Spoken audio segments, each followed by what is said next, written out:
Sa pagsisimula ng mundo ng Encantadia, isang makapangyarihang hiyas na kung tawagin ay brilyante ng kalikasan ang ipinagkaloob sa pangangalaga ng unang reyna ng Lireo, si Cassiopeia. Ngunit, sa takot ni Reyna Cassiopeia, namapas kamay ito sa mga masasakim na nilalang, ang brilyante ay hinati sa apat. At para sa diwa ng kapayapaan at maprotektahan ang apat na brilyante, ang mga ito ay ipinagkatiwala sa apat na teritoryo ng Encantadia.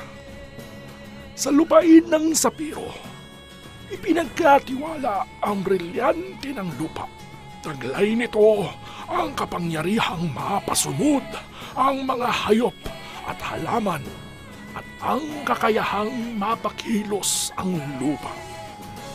Ang brilyante ng lupa ay pinanghahawakan ni Danaya. Sa lupain ng Adamia, matatagpuan ang brilyante ng tubig. Ang sino mang may hawak nito ay magkakaroon ng kapangyarihang magpadaloy at magpaagos ng anumang katawang tubig. Ang brilyante ng tubig ay pinangangalagaan ni Alena. At ang Lireo ang naging tagapangalaga sa brilyante ng hangin.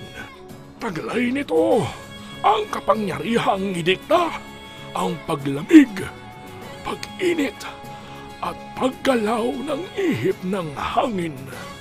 Ang brilyante ng hangin ay ipinahawak kay Amihan. Nasa kamay naman ng Hathoria ang brilyante ng apoy. Ito ay nakakapagbigay ng kapangyarihang gamitin ang lakas ng liwanag at alab ng apoy. Ang brilyante ng apoy ay nasa pangangalaga ni Pirena. Sa apat na brilyanteng ito, nakasalalay ang balanse at kapayapaan ng mga lupain.